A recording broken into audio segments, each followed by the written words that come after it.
Hey everybody, good morning, good afternoon, and good evening. Welcome to Beekeeping for Newbies. Thank you very, very much for taking the time to listen today. I do appreciate you. And as always, feel free to reach out. Jeff at beekeepingfornewbies.com. That's NEWBEES.com. All right, everyone. Well, today we are going to be talking about one of the most exciting things in beekeeping. And it's exciting because if you're brand new and you're just starting out and you have spent months and months preparing, you're buying all your hardware, you're checking out your gear, you're like showing your significant other or friends in the neighborhood, you're going, hey, check me out in my new bee suit, right? So you're pretty pumped up and you're ready to do what you got to do. And now it's real. Now you are going to have bees, and whether you're doing it great from day one or not, you are officially going to be a beekeeper. We just have one tiny little problem. We've got to get the bees from however you got them, whether it's a package or a nuke, and we got to get them into your beehives. So today we're going to talk a little bit about what differentiates very briefly, because we've done this in the past, but we're going to briefly talk about what's different between a package of bees and a nuke or nucleus colony. And then we're going to jump in and talk about some install strategies and a couple notes here and there. Now, I've installed some to kind of reestablish the home apiary. I haven't had bees at my house in a few years, and I was supposed to have them last year. Long story, that didn't work out, but we've got them back here at the house again.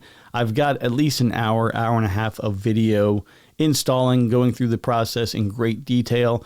I was kind of waiting for a rainy day to hang out in the house and do all the editing.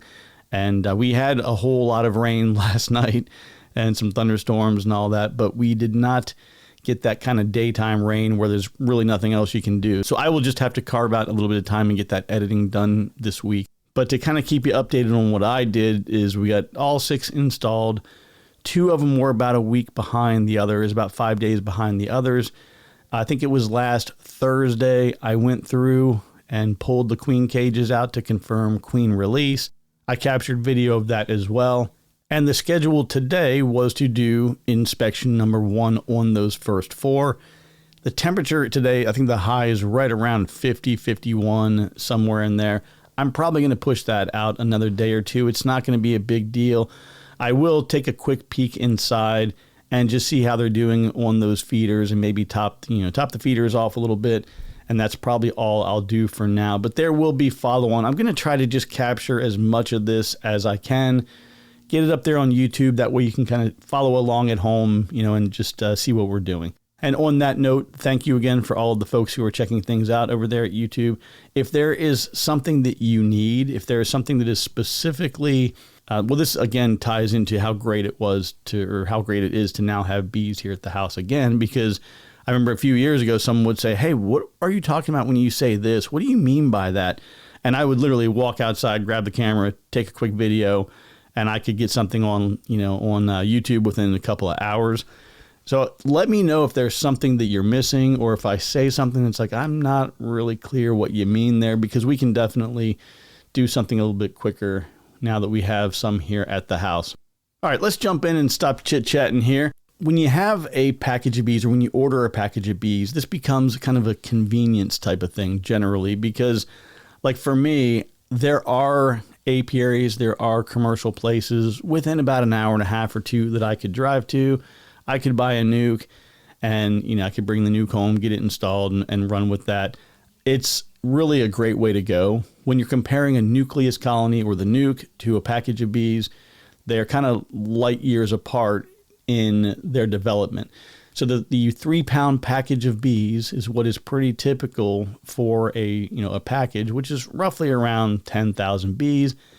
They've got nothing. They have no drawn comb, no brood, no food stores, nectar, honey. They're just completely empty.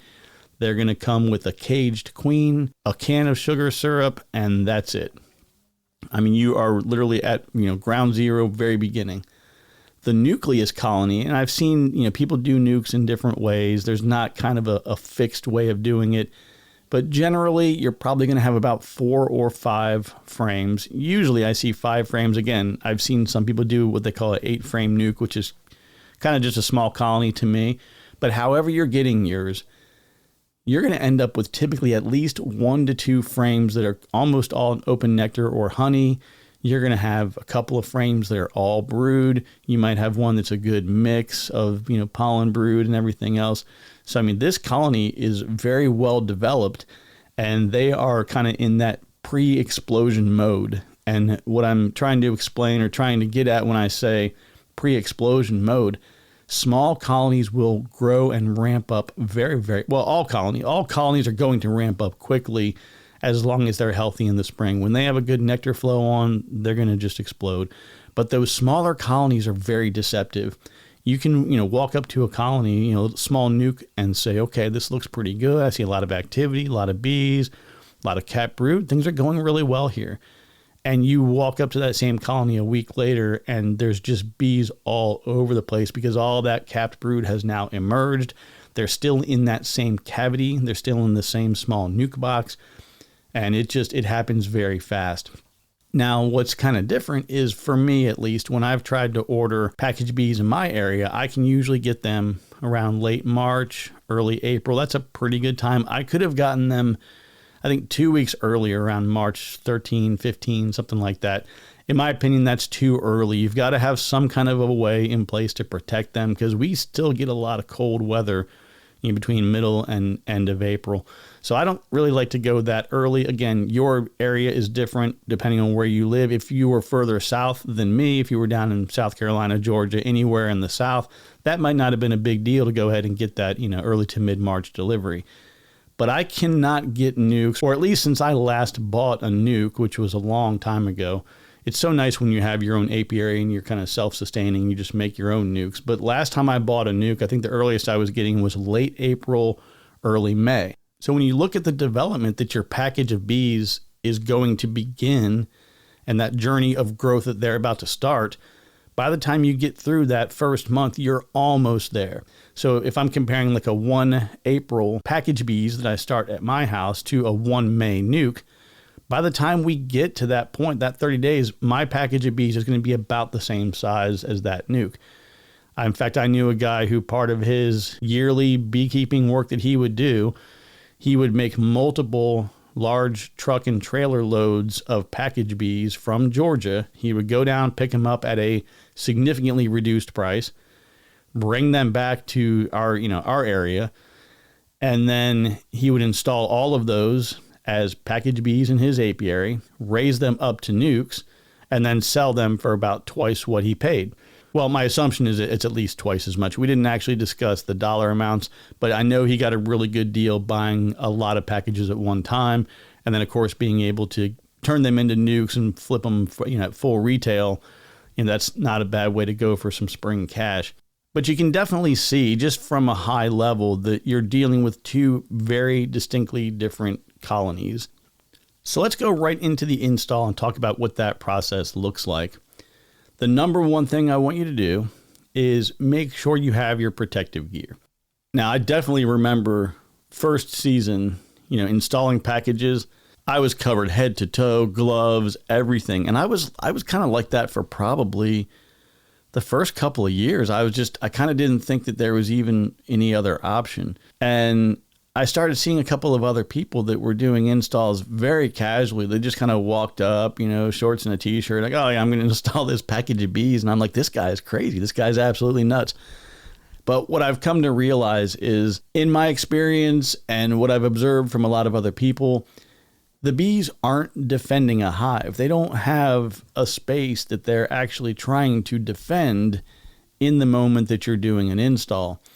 So that by itself, just inherent to the honeybee, kind of in a non-defensive type of scenario, they're not particularly aggressive. And I started thinking back, I don't even remember the last time that I was stung on a package install. But I know for year one, it's a little scary. And the only reason that I'm saying make sure you're wearing all of your equipment, it's because, well, I shouldn't say it's the only reason. It's a combination of reasons. One of them is I want you getting used to doing what you have to do as a beekeeper with your protective gear on. The old saying back in the Army days was train as you fight, right? So when you go out to the field, you don't just, wear your regular duty uniform and, little soft cap and go do all the stuff you got to do. And then if you actually go to combat, you put the rest of the gear on. You kind of have to put it all on so that you know what it's like to use it all the time, given the same scenario and circumstances. Same thing here. I want you getting used to having everything on, how it goes on, how it comes off, how you feel. Are you hot, sweaty, gross? Are you not drinking enough water? Starting to learn these things earlier is much better than figuring them out when the colony is 2, 3, 10 times the size that they are today. Now, in the video that I did the other day, I was wearing jeans, a just, button-up short sleeve shirt, and a veil. I don't mind being stung anywhere. There are places that I really don't like to be stung, but I'm willing to roll the dice. But I'm not going to mess around with my face. I really am not scared at all about doing an install of package bees without any gear on. But I have pictures of me stung on the face before. It's not cool. So I'm not going to be doing that anytime soon. But again, as a new beekeeper, remember, just keep all your gear on, get through it. You may want to consider, instead of the big bulky gloves, this is probably a good time to experiment with no gloves at all. And if you're still uncomfortable and you hear that and you're like, I don't know, definitely look at the videos that I put out this week about installing packages. And you'll see in that video, I'm just moving through, I'm touching bees, I'm pushing bees, I'm swiping kind of out of the way, and everything is fine. I did not get stung. So definitely worth considering maybe skipping the gloves on that. But again, do what's right for you. Now, the other thing that I always do with packages is I always try to give them a feeder. Now, sometimes the situation, for whatever reason, I just don't have the sugar syrup ready. Something else might have been going on ahead of time. There were some weather challenges that delayed the install of the feeder or the package, and I didn't prep the feeder. You can always bring those in later, but it is important to kind of give them something from the beginning. Remember, they've got absolutely nothing in there. Today's a good example. It's in the low 50s. They will be flying today and it'll be okay. But if it was about 7 or 8 degrees cooler, they would be stuck inside. Well, the good news is they're just going to keep working. They'll keep consuming the sugar syrup and they're not really going to miss a beat. But if they have no feeder, they're just sitting there huddled up trying to stay warm and not a lot's getting done. So I always like to get my feeders filled up first. I'll prep and make everything. I also did a video the other day on how to mix sugar syrup, and I'll put that out at some point as well. It's really, really super basic. That's kind of the first time that I've measured it in over a decade. I don't measure it. I kind of eyeball it. I know you're going to think I'm goofy here, but I basically just kind of taste it. I'm like, yep, that's kind of about Southern sweet tea kind of level, and that's what I do. Now, if I'm just doing regular sugar syrup in the field, I'm just doing the bucket method, 25-pound bag, mix it up, and I'm going 2 to 1. That's just kind of what I do all the time. But if I'm actually trying to get something that's a little bit lighter, a little bit thinner, I just kind of go for that super sweet, Southern tea kind of flavor to my sugar syrup. And I know you're like, this guy's a nut. But anyway, you're going to want to get your feeders filled, ready to go, but also get yourself a sprayer. It doesn't have to be a real name brand fancy kind of a sprayer, but just a handheld sprayer that you might use if you were mixing up Simple Green or some other kind of cleaner. And you're going to want to fill that up with some of that 1-to-1 sugar syrup. And the reason I say that you're using the 1-to-1 is you do want to make sure that if you've kind of just standardized that you just use 2-to-1 year round, and that's what you're going to do, that's fine. But the thicker syrup doesn't spray well. So when you're using it in a sprayer, I recommend being at that 1-to-1 or even slightly under, maybe a slightly waterier mix, but 1-to-1 is completely fine. What I do with these, and again, you'll see that in the video, but I'm going to go ahead and right before I initiate the install and I'm getting ready to take the top off and start getting to work, I kind of give them a good spray of that sugar syrup. Keeps them busy. It kind of makes their wings and everything a little bit gooey, and they'll kind of do some self-grooming and start trying to get that off themselves. Nice little snack that they get while they're waiting. It just kind of keeps them preoccupied. The other part to it is a lot of bees that are in the package, they're going to be trying to fly out. Like, you're going to open it up and they're going to try to start flying. A lot of them are nurse bees, hopefully, and they've never flown, so they're just kind of walking around. But I like to minimize the number of bees that are just kind of randomly about once I open up the package. So I go ahead and I spray both sides, make sure everybody has a nice light coating of sugar syrup on themselves. And then I go to the top, and on the top of the package, you're going to have a square, which is roughly about 6 inches by 6 inches or so, somewhere in that ballpark.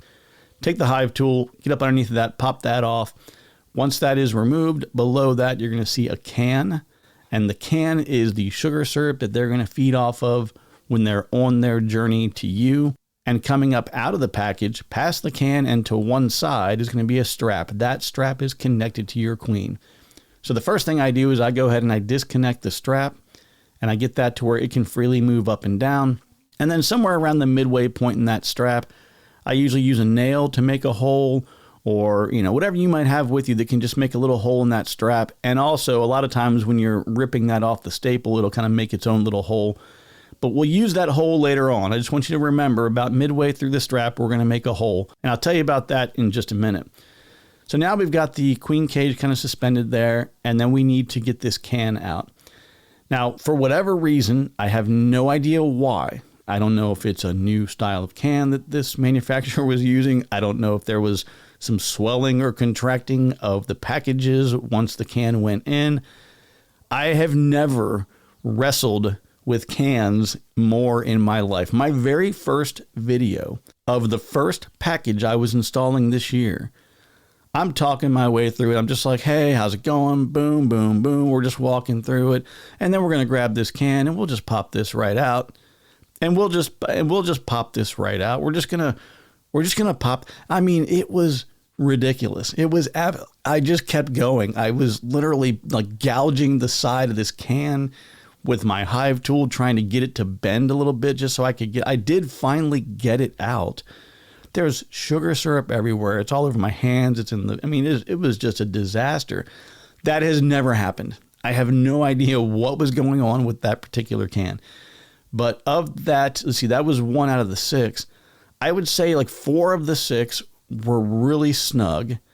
And I started figuring out kind of a slightly different way to attack it. Like, instead of trying to, pull up and then wedge the hive tool in and then just kind of get it past that edge and just pull it out cleanly, I started getting a bit more aggressive and just really trying to rip it past the wooden edge a little bit more. I hope I captured that in a video to show you just, a slightly different way of trying to manhandle those things, but I've never had that problem. Normally, you just kind of drop the hive tool in, and the trickiest part of the whole thing is the top of the can. You have to kind of wedge the hive tool down, pop the top of the can up, hold that edge, and then slide the hive tool around the side and pop up the opposite side while not letting go of the first side, and then grab a hold of it with your fingers and pull it out. It's one of those things where once you've done it a few times, it's not that difficult, and it's not a hurry. That's one thing I want you to make sure that you're aware of. When you're doing this, you do not need to rush. The bees have been in that package for 2, 3, 5 days. You're out there in the bee yard. Everything is fine. Nobody's going to, you're not on a clock. You're not, okay, you opened up the wooden outer cover. You have 60 seconds. Take your time. So it was frustrating to me, right? I was irritated because I wanted a nice flowing video that would just be like, birds chirping in the background. Everything's great. And it turned into a big, can wrestling match here. But take your time, just keep working with it. And eventually you'll kind of figure out, okay, I see what I've got to do here. This will work. And if you wanted to, there would be nothing wrong, those first couple of times as you're figuring it all out. Having a little helper there to kind of, okay, you hold the hive tool against this edge while I pop up the other edge. Whatever you got to do. I think I'm definitely overcomplicating it. It's not that big of a deal, but it is something that you just want to be aware of. So definitely watch my videos, somebody else's videos. Watch kind of how that can moves. I think I do have one of them that gives a decent zoom level that I will be sure to include in the video. I won't be able to link that in the description of this episode quite yet because I do have to do the editing. But if you're listening to this anytime after this week, you should be able to go into the description and get a link to the actual install video I'm referring to. But yeah, just take your time. And once you get the can all the way to the top and you manage to pry that out, what I do is I take with my other hand is I just hold on to the strap of the queen cage, pull the can out. If there are bees on it, you kind of have 2 options here. You can just set it down and just let them figure it out. I usually just give a quick shake just to kind of shake them back to the package where they are. Either method is acceptable. The bee will figure out, where to go next. Now the package is open on the top. There is one step that I left out that I usually do that I forgot about. Once I get to the point where I'm ready to remove the queen cage and I've got them sprayed down with a nice coating of some sugar syrup, I take the whole package and I go to the ground and I just do a quick pop down to the ground, and that just brings all of them from the top of the package down to the bottom of the package. I did forget that part. So once they're down near the bottom, it just kind of gets them away from the entrance, and it helps to, as you're pulling the can up, any of them that might be on the can will hopefully not get caught in the crack between the can and the edge of the wooden package. That's really all it is. Not a must-do thing, but a nice little tip. So now you've removed the can's out of the way, you're holding the queen cage. I then just go ahead and take the queen cage, and with my finger, I'll just gently move the bees out of the way. I want to look in and see the status of the queen. The ones I've seen, all 6 of the ones I did the other day, they were all alive and well. They were anxious. They were running around. They're like, get me out of the cage. I got work to do. I want to go. And they did not want to be in there anymore. But it's important because you want to make sure that you have a healthy queen. Now, there is a scenario that I want to make sure that you are aware of because it'll scare you, it will annoy you, and it will just have you kind of freaking out a little bit. And the solution to that is not going to be what you want to hear, but it's probably the right answer. Again, ideally, you look in, everything is cool with the queen. I have pulled the package out, looked in there, and had a dead queen inside the package. And I think that, I don't know what year it was, year 2, 3, whatever it was early on. And I was pretty upset about that. I thought, well, this is ridiculous. I got this package of bees. Like, why would they send me this package of bees? Why would the queen be dead? What happened? There were attendants in there. The attendants were still okay. There are attendants all around. Like, what possibly could have happened? So I called the manufacturer or the retailer who was selling the package. And I said, hey, man, I got this package of bees. The queen's dead in there. And they told me something that kind of surprised me a little bit. But then when I thought about it, I'm like, well, it kind of makes sense. I can see how that could happen. And they said, okay, this isn't the most unusual thing. Don't worry. Here's what we want you to do. Continue on with the install. Do things just the way you always do. Close everything up and give them like 7 to 10 days to start drawing comb. And then I want you to go look and see if you have any eggs. What tends to happen is if we have this type of situation, usually there was another queen that was ended up, being mixed in with the regular bees that became, the 3-pound package. And she's active and she's moving around, and they've decided that they want her to be the queen instead, and they've killed the other one. So when they said this, I kind of thought, I don't know. Again, I don't know. It was year 2 or 3, but it still seemed a little far-fetched to me. But, they're a reputable company. They've been doing this, longer than I have. And I thought, okay, let's do it. And I went back in. I can't remember. I'm assuming it was probably, 8-10 days later. Open everything up, go to the first frame, draw and comb, eggs everywhere. So that's something I want you to be aware of. Now, if you encounter that situation when you pull that queen cage out, go ahead and give them a call, because I want you to at least get that on record with them that, hey, there was a problem and I want you guys to know about it. And then that way they can tell you the same thing, but at least they've made a note somewhere. So if you have to call back again in another week or 2 weeks and you're like, yeah, I just checked again and there's no evidence of any queen activity here anywhere, then they can do whatever they've got to do to get you another queen. You're going to be in a bind at that point, because let's say that you waited 10 days or 2 weeks and you discover you don't have a queen, and then they say, hey, no problem, we'll get one in the mail to you, it'll be there in 3 or 4 days. You're pushing almost 3 weeks at this point. I mean, you're like 17, 18, 20 days in before you get your queen. So, with a new colony probably not being able to produce any new brood for maybe 28 days, you figure if you get them installed and then the queen is in the cage for, say, 3 days, and then she takes a day or two to kind of get herself ramped back up again to start laying eggs, maybe around day 4, day 5, she starts laying her first eggs. And then you have new workers, 21, 22 days later. So you're at day 26, 27 when you see your first new worker. Now you're already at day 18 or 20 when your new queen gets there. You give her 3 days to get acclimated. You're at day 22, 23. And then in a couple of days, she comes out and starts laying eggs. So it really kind of is going to put you behind the 8 ball. It's going to be tough recovery. I might even have a discussion with them to say, like, look, can you send me a new package? I'm concerned that most of these bees aren't going to be around long enough.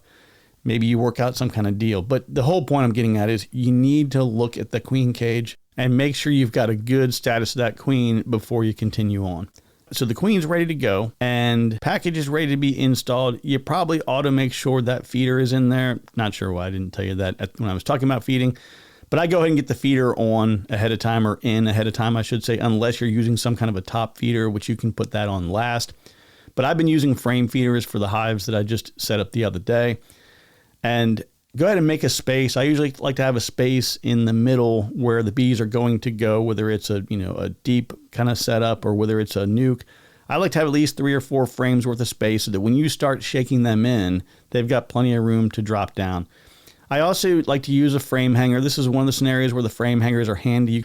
But if you don't have one of those, just take a box that you've used or designated as like a frame carry around box, which can just be a deep with a solid bottom, or it can be a nuke with a solid bottom, or it can just be a deep or nuke with a piece of plywood you drop on the ground. I do that all the time. Just drop a small piece of plywood on the ground, kind of like a bottom board without a raised edge.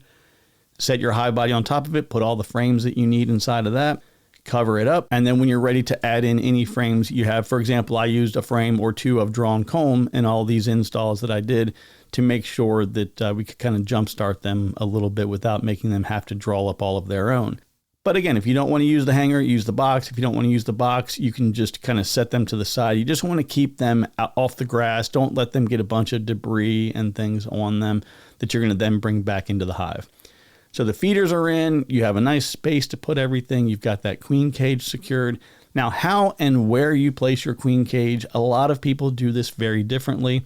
Some people will actually just take a single frame that has no foundation, and they'll put a little rubber band around the cage and around the queen, or like a twist tie, zip tie. There's all kinds of ways you can do to just secure the cage to the frame. That way it has a nice little space all to its own. And when she gets, released, you can just go back into the hive. You pull the frame out by itself, drop in, some foundation or drawn comb, and, you don't have to go kind of chasing around a cage. Nothing wrong with that. I have seen some people that will just basically drop the cage in, and after they do the next step I'm going to explain to you, they'll just drop the cage in, not worry about it, come back a few days later, reach into the bottom, pull it out. I don't like that because it is a bit more invasive. When I show up for queen cage check day, which you'll see a video of that shortly, I just pop the top off, grab the strap, pull it out, shake the bees off, and then close everything back up. It's a 20-second process, tops. If they've maybe started to draw comb around it or propolis anywhere near it or anything like that, maybe it's an extra second or two, but they generally aren't doing a whole lot with that cage once that queen is released. So figuring out how you want to handle the cage is up to you. The way that I do it, it goes back to that hole that I mentioned in the strap before you take the queen cage out. What I'll do is once I have the cage ready to go in, I'll just insert it in between a couple of frames, and then I slide a toothpick through that hole, and that gives me just enough space to support the toothpick on 2 frames. Now the queen cage is kind of dangling there. And when she's ready to be released, she'll just, they'll open the door and let her out. Now, let's talk about what the door is. The queen cage is going to have 2 ends to it. And you look right through it. It's got a mesh, hardware cloth type of thing that you can look right through and see her. On one end, it's just going to have a piece of cork, and it's plugging a hole. The opposite end is going to have a candy block or a sugar block, and it's just a white chunk of candy that is a candy plug, and it's used to provide a little bit of feed for the attendants so that they can consume that and they can feed the queen. And it's just meant to be a temporary thing to keep her contained and give them a little bit of a source of nutrition that is directly accessible between the attendants and the queen. So this is where when I'm doing my install, I always have a nail, and there is a pack that I wear kind of around my waist. Not right now, it's the beginning of the season, there's not a whole lot going on. But as the season progresses, I'll start wearing this pack every day. And the pack has multiple pockets. I've got queen labels in there, queen cages, queen marking pen, extra hive tool, just a bunch of miscellaneous kind of things that I like to have. But I always have a small handful of nails, probably like 6 or 7 nails that are always in this pack. I just take the nail and push it in and pop out the cork on the candy side. From there, the candy is now exposed to both sides. It's exposed on the inside to the attendants taking care of the queen, and it's exposed to the outside for any bees within the colony to start eating that and helping her out. Now, my position with this is the queen that is in that cage has been with them, again, at least 2 days. My bees were shipped, I think it was Thursday. I think they got on a plane, flew to North Carolina, took a drive to another location, and I think I got notification around 7 o'clock in the morning that they had arrived at my post office. And around, I think it was 8:30, 9 o'clock Saturday morning, they called and said, hey, your bees are here. We open at 10. So for a solid 48 hours, they were with that queen. I have definitely had times where they've shipped out on Monday or Tuesday, and I don't see them until Friday. So, 4 or 5 days. So let's just say that at least 3 days, that colony of bees has had just that queen. That's the only queen they've had any exposure to. The chances at this point of them saying, let's take her out and just roll the dice that we're going to have a great life and a great future is pretty slim. I do know of a lot of people who will regularly, routinely install packages of bees with a direct release of the queen. They will go ahead and pull the cage to the side. They will dump all of the bees from the package into the box that they're using, whether it's another nuke or a full deep hive body, mediums, whatever they're using. They will just dump all the bees in, and then they will direct release the queen into that queenless hive. I don't think that's a terribly bad idea. There's a process that seems to work, and I don't really mess that up. If I had a surplus of queens, if I was doing my own queen rearing, and I had, 25, 30 queens getting ready to be ready for mating within the next week or so, I would absolutely take my chances with that, because if something went wrong with 1 or 2 of them, wouldn't be a big deal. I've got plenty of queens off to the side that I can bring in. But in this case, I just leave the removal of the queen to the workers. But what I do is I help them out a little bit. And I'm going to take that nail and I push that candy plug. I go up to the top of one edge and I just push it all the way in to where it kind of breaks free a little bit, to where if you turned it sideways, you can kind of look through all the way and you be able to kind of see the queen from the outside. It breaks up that sugar a little bit, makes it easier for them to get to. It probably shaves about a day off of what it takes to get her out. Once that's done, that's it for me. I leave the plug on the opposite side where the queen is. Now the opposite plug where the sugar is removed. I've broken up the sugar plug just a little bit. I take that toothpick, slide it through the hole that I made, put that between 2 frames, and then I shake the rest of the bees into the hive. I just kind of take the package left to right and just keep shaking until most of them are out. There's always going to be a few of them that hold onto the package for dear life, and they're like, no, I am not going to go. You cannot make me. And I don't. Once you get the majority of them, go ahead and set the package down right in front of the entrance. Eventually, their stubbornness will be overcome by the desire to be warm and to be with the rest of the colony, and they will work their way up. There will be bees coming down near the entrance.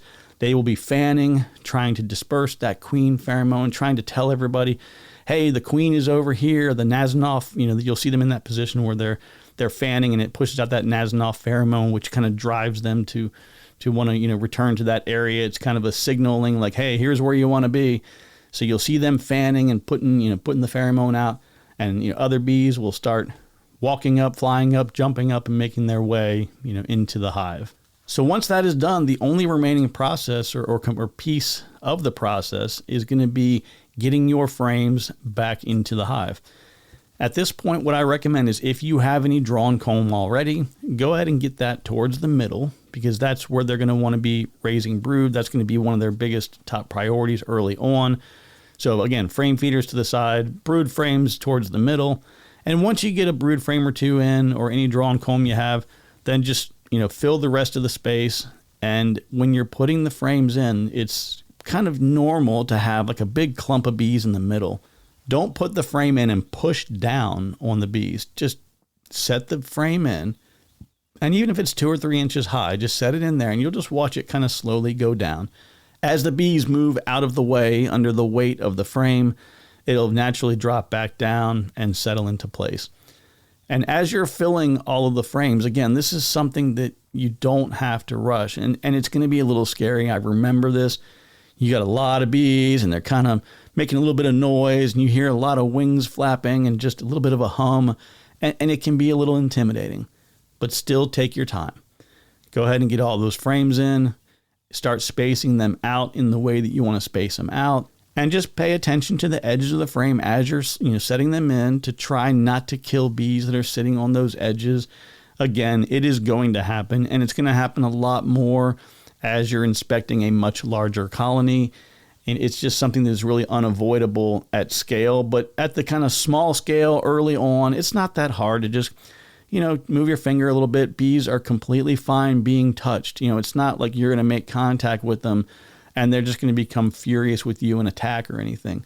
Just gently push them out of the way. Now, it's tough when you might have like 300 or 400 of them that are all around that top edge and you're trying to gently push all of them away. I always try to, when I'm getting that last part wrapped up, inner cover is going on, outer cover is going on, like I know we're going to lose some bees, and I always feel bad about that. But at some point, you're just going to have to accept the fact that you can't really stand there all day. Like you do need to kind of get things closed up, at some point. But give it a little bit of time. Try and save a few bees' lives if you can. And just wrap up the install by, again, putting on your inner cover and your outer cover. If you are using a cloth inner cover, this is an area where I particularly like the cloth inner covers because I can just slide it on from the back and just kind of wedge, sort of push the bees forward nice and slow, get it all the way to the front, brush off the ones at the front, and then pull it forward. And then any of them that still maybe, slid between the top of the hive body and that, cloth inner cover, I can gently push down on it. They'll feel the pressure and they'll kind of move out of the way. And that's what I like to do. But either way, just slide that inner cover. If it's a solid wood one, just slide it across the top and push it, just kind of wedge them out of the way. And like I said, outer cover, if you have a notch in your inner cover, you want that to be closed. You do not want that to be an access point. In fact, you never want that to be an access point, and that's a thing that people like to argue and debate about. You do not want to create a direct access to the top for anything that might want to go in there and cause trouble within your hives. Close that up. The best way to close that is you put the inner cover on, and you'll have the notch facing one way or another.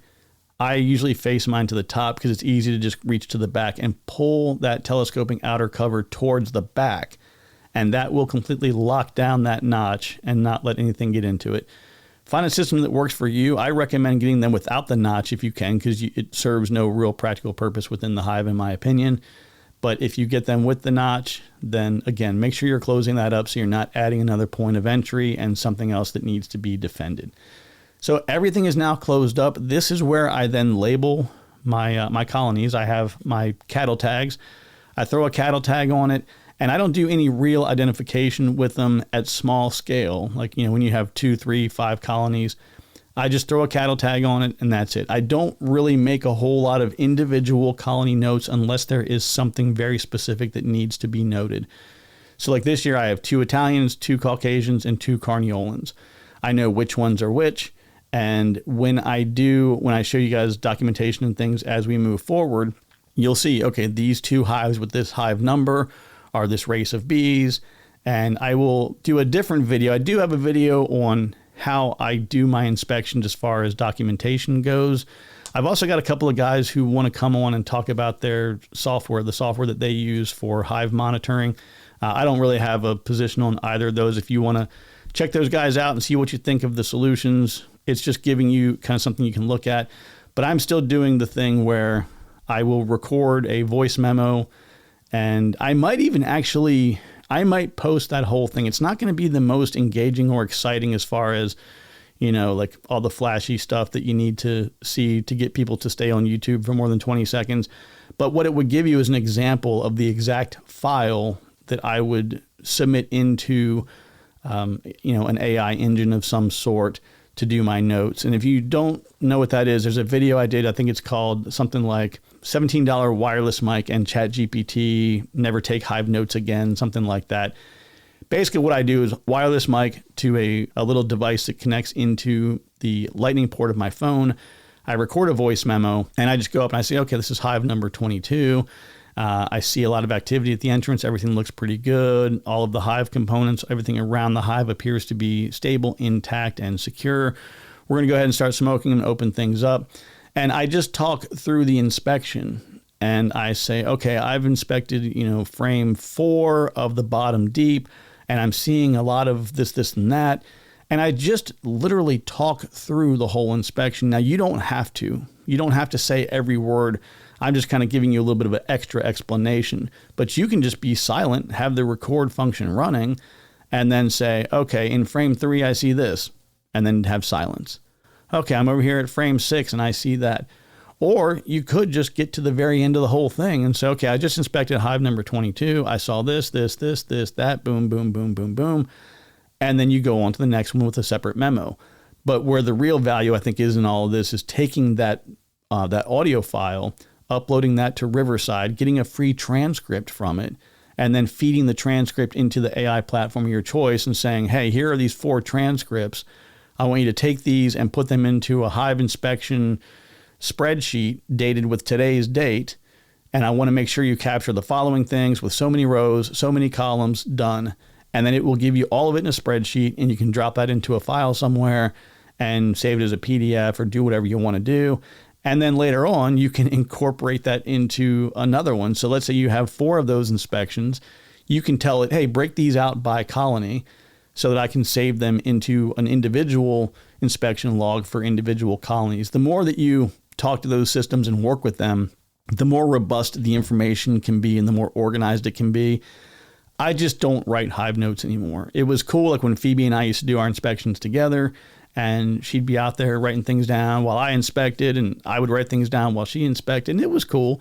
But then we end up with like propolis all over the notes, and things are sticky. It kind of looked like Clark Griswold with, in bed there with Beverly D'Angelo on Christmas Vacation, where he's got pine all over his fingers and everything he touches is just stuck. That's kind of what it was like dealing with those notes. So I really like this digital method a lot, but it only makes sense if you're completely and fully using it. Like, I still have hard copy of my notes. When I maintain remote apiaries, I still take a logbook with me of everything going on there because I can't remember it all. It's too much and it's too nuanced.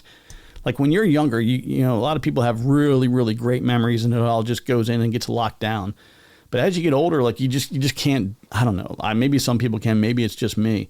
But it's not just, okay, here are these 40 hives and what's the difference between colony A and colony B and how are each one producing and progressing. Like it's just, there's too many moving parts to just do it alone. So I go through and I tag all the hives. All of them are now labeled. I set the entrance reducers to the smallest entrance size. And for my nukes, if you'll see in the videos, I think I did, let me think. Okay, I actually had to go look at a picture because my brain couldn't figure it all out. I was originally setting it up to be one of them was going to have a divided deep, and I was going to have 2 4-frame nukes on that, and then I was going to build up from there. But what I actually was missing was the divided deep hive body itself. I didn't have any of them at the house. I just had the divided deep bottom board. So I split out the 4 frames to individuals. So I've got 2 4-frame nukes that I installed into, 1 5-frame, an 8-frame Langstroth, and 2 10-frame Langstroth. So the standard entrance reducers that you would use on any Langstroth hive, like that's the same. I put the smallest entrance reducer on those. And then for the nukes, I just kind of eyeballed it and I went and took a piece of 3/4 inch by 3/4 inch, just wood that I have. It's from a 2x4. And what I had done before is, 2x4 is 1.5 inches thick by 3.5 inches wide. So I trim off 1/2 inch off the 3-inch side. So it ends up being 3 inches by 1.5 inches. I then make a few cuts on that to where I have a bunch of 3/4 inch by 3/4 inch pieces. And that's what I use for all of my bottom boards, my entrance reducers. So getting those in place is kind of the last step. Now, as far as the package with the bees that's sitting in front, you can leave them there for an hour or two. Later on in the day, you can pick them up. I usually just leave them there overnight and, move them out of the way the next morning. And for the sugar syrup that is in the cans, I will often, what I used to do is I would take the old can opener, pop it open, and I would pour whatever was left into my sugar syrup. Now what I kind of do is I flip them upside down on a couple of rocks and just leave them outside overnight.